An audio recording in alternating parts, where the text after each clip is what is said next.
तो what's up wrestle fans, welcome to wrestle bulletin. तो guys welcome है आपका रेसलिंग अपडेट्स की एक और नए वीडियो में। और अब बिना देरी के बढ़ते हैं अपनी पहली अपडेट की तरफ। सबसे पहली अपडेट जुड़ी है नेक्स्ट मंडे नाइट रॉ के शो से, जहां से रॉ के शोज अब 2 घंटे के होने वाले हैं। तो गाइस WWE ने नेक्स्ट रॉ के शो के लिए कुछ मैचेस को अनाउंस कर दिया है, जैसे कि Gunther versus Sami Zayn for world heavyweight championship, Sheamus versus Pete Dunne का डॉनी ब्रुक मैच और जे उसो और जेवियर वुड्स का मैच होगा इंटरकॉन्टिनेंटल चैंपियनशिप के लिए। और इसके अलावा सेथ रॉलिंस भी रिटर्न के बाद अपना पहला प्रोमो कट करने वाले हैं, जिसे देखकर तो यही लगता है कि 1 घंटे से ज्यादा का टाइम तो इन्हीं सब चीजों में चला जाएगा। और फिर इसके अलावा शो पर जजमेंट डे, वायर्ड 6, मिज और हेल इन अ सेल मैच का विनर जो होगा उसे भी शो पर बुक किया जाना है। तो देखना काफी ज्यादा इंटरेस्टिंग होगा कि सिर्फ 2 घंटों में WWE इन सभी सेगमेंट्स को किस तरह से फैंस को दिखाने वाली है।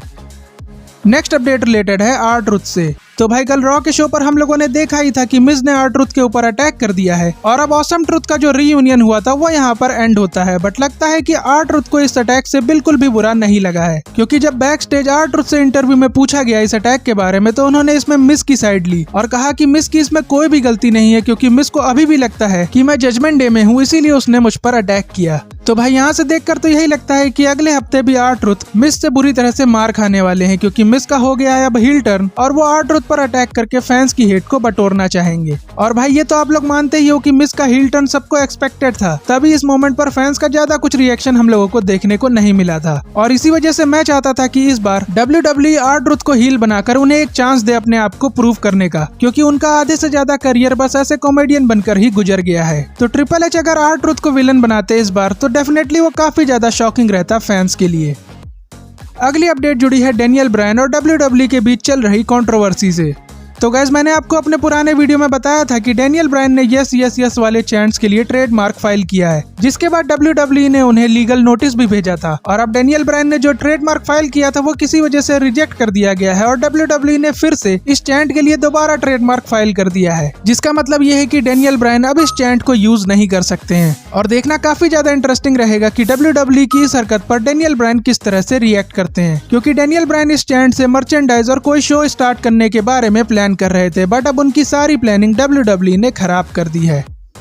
अगली अपडेट जुड़ी है AEW सुपरस्टार डेनियल गार्सिया से, जिनको लेकर काफी ज्यादा रूमर्स चल रहे थे कि वो WWE ज्वाइन करने वाले हैं, क्योंकि ट्रिपल एच और विलियम रीगल ने अपने इंटरव्यूज में ये क्लियर कह दिया है कि वो डेनियल गार्सिया को WWE में लाने के लिए इंटरेस्टेड है। और WWE के लिए अच्छी बात यह है कि डेनियल गार्सिया का AEW कॉन्ट्रैक्ट अक्टूबर में ही खत्म होने वाला है और अभी तक उन्होंने AEW के साथ री-साइन नहीं किया है, जिसका मतलब यह है कि वो भी WWE में आने के बारे में सोच रहे होंगे। बट हम लोग जानते हैं कि टोनी खान इतनी आसानी से तो गार्सिया को नहीं जाने देंगे। तो अभी रिपोर्ट्स ऐसी आ रही हैं कि AEW ने डेनियल गार्सिया को ज्यादा पैसों के साथ मेजर क्रिएटिव आइडियाज और क्रिएटिव फ्रीडम देने का डिसीजन लिया है, ताकि डेनियल गार्सिया AEW को लीव करके ना जाएं। जिसके बाद देखना काफी ज्यादा इंटरेस्टिंग होगा कि डेनियल गार्सिया AEW और WWE में किसका ऑफर चूज करते हैं।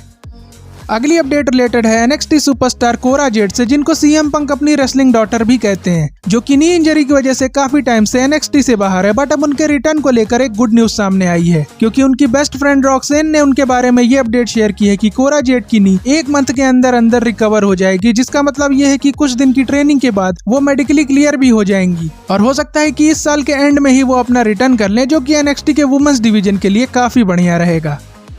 नेक्स्ट अपडेट रिलेटेड है WWE के upcoming pay per view bad blood से, जिसके होने में अब कुछ ही दिन बचे हुए हैं। तो भाई मैंने अपने पुराने वीडियोस में आपको ये तो बताया ही है कि बैड ब्लड के मेन इवेंट को WWE ने अभी तक फिक्स नहीं किया था, जिसको लेकर अभी ऐसी रिपोर्ट सामने आई है कि WWE ने फाइनली ये डिसीजन ले लिया है कि ड्रू मैकिंटायर और CM पंक का हेल इन अ सेल मैच मेन इवेंट नहीं करने वाला है और रोमन रेंस और कोडी रोड्स का टैग टीम मैच ही अब मेन इवेंट में होगा, जिससे कई सारे फैंस काफी ज्यादा डिसअपॉइंटेड भी हैं, क्योंकि ड्रू और पंक की इतनी बढ़िया स्टोरी लाइन का फाइनल मैच तो WWE मेन इवेंट में रख ही सकती थी। बट WWE के अकॉर्डिंग रोमन रेंस का कोडी रोड्स को ज्वाइन करना हेल इन अ सेल मैच से भी ज्यादा बड़ी डील है, जिसकी वजह से WWE ने इस मैच को ही मेन इवेंट में डाला है।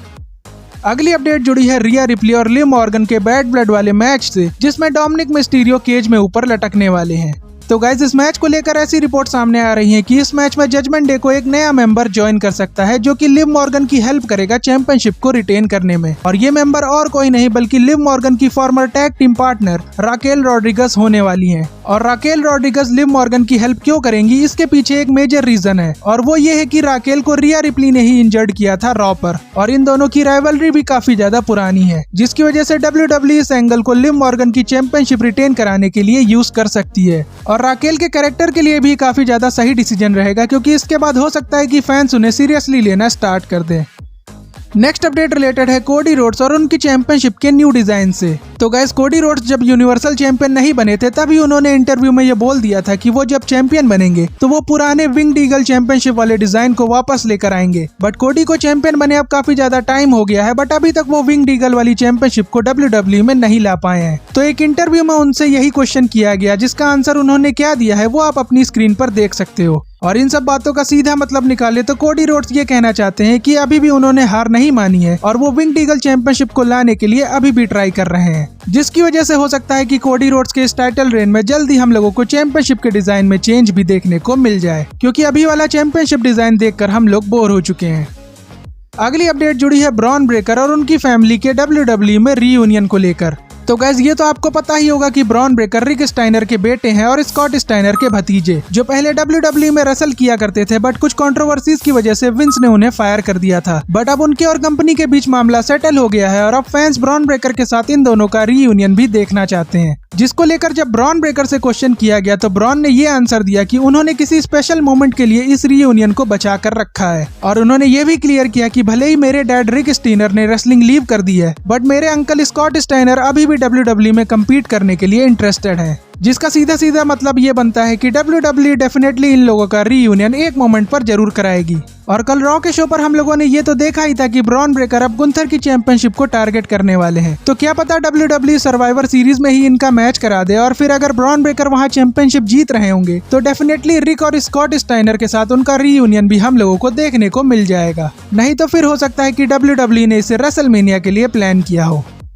अब बढ़ते हैं अपनी फाइनल अपडेट की तरफ, जो जुड़ी है द बीस्ट ब्रॉक लेसनर के रिटर्न से। तो गाइस, आपको ये तो पता लग ही गया होगा कि WWE ने ब्रॉक लेसनर को एक बार फिर से अपने एक्टिव रोस्टर लिस्ट में ऐड कर दिया है, जिसके बाद ब्रॉक लेसनर के WWE में रिटर्न करने की उम्मीद एक बार फिर से जाग गई है। बट अब क्वेश्चन ये बनता है कि ब्रॉक लेसनर अगर सच में रिटर्न करने वाले हैं तो वो किस शो में अपना रिटर्न करेंगे। तो गाइस, इसको लेकर अभी जो रिपोर्ट सुनने को मिल रही है उसके हिसाब से ब्रॉक लेसनर नेटफ्लिक्स पर रॉ के पहले एपिसोड में या फिर रॉयल रंबल में अपना सरप्राइज रिटर्न कर सकते हैं और इसमें से भी सबसे ज्यादा चांसेस है कि वो रॉयल रंबल में अपना रिटर्न करके सबको शॉक कर देंगे। ऐसा इसलिए क्योंकि मैंने अपने पुराने वीडियो में आपसे ये अपडेट शेयर की थी कि ब्रॉक को रॉयल रंबल में लाने के लिए ट्रिपल एच और टीकेओ बोर्ड मेंबर्स के बीच मीटिंग में बात हुई है, बट उसका रिजल्ट उस टाइम तो सामने नहीं आया था। बट हो सकता है कि अब टीकेओ बोर्ड मेंबर्स ब्रॉक के रिटर्न के लिए एग्री हो गए हों और ऊपर से इस डिसीजन पर फाइनल बॉस रॉक, जो कि टीकेओ बोर्ड के हेड हैं, उनका भी काफी मेजर रोल रहा होगा, क्योंकि ये तो हर कोई जानता है कि ब्रॉक लेसनर को WWE में लाने से कंपनी को काफी ज्यादा फायदा होने वाला है, जिसकी वजह से WWE रॉयल रंबल में ब्रॉक लेसनर का रिटर्न कराकर ये बड़ा धमाका कर सकती है। और सच में अगर ब्रॉक लेसनर रॉयल रंबल में एंट्री नंबर 30 बन के रिटर्न करेंगे तो इमेजिन करो क्राउड का पॉप कितना लाउड होगा और हर तरफ सोशल मीडिया पर इसी के बारे में बातें होने लगेंगी, जिसकी वजह से WWE को काफी ज्यादा फायदा होगा। तो होप करते हैं कि ऐसा ही कुछ हम लोगों को रॉयल रंबल में देखने को मिले, ताकि इतने दिनों से फैंस का ब्रॉक लेसनर को देखने का इंतजार रॉयल रंबल में जाकर खत्म हो जाए। और आप लोग कमेंट करके ये जरूर बताना कि क्या ब्रॉक लेसनर के रिटर्न वाली क्लिप रोमन रेंज के समर स्लैम वाले रिटर्न की क्लिप का रिकॉर्ड तोड़ पाएगी या फिर नहीं। बाकी गाइस, आज की वीडियो यहीं तक थी और WWE के तगड़े वाले फैन हो तो चैनल को सब्सक्राइब जरूर कर देना, वीडियो को लाइक शेयर करना मत भूलना और अब आपसे मुलाकात होगी नेक्स्ट वीडियो में। तब तक के लिए जय हिंद, जय भारत।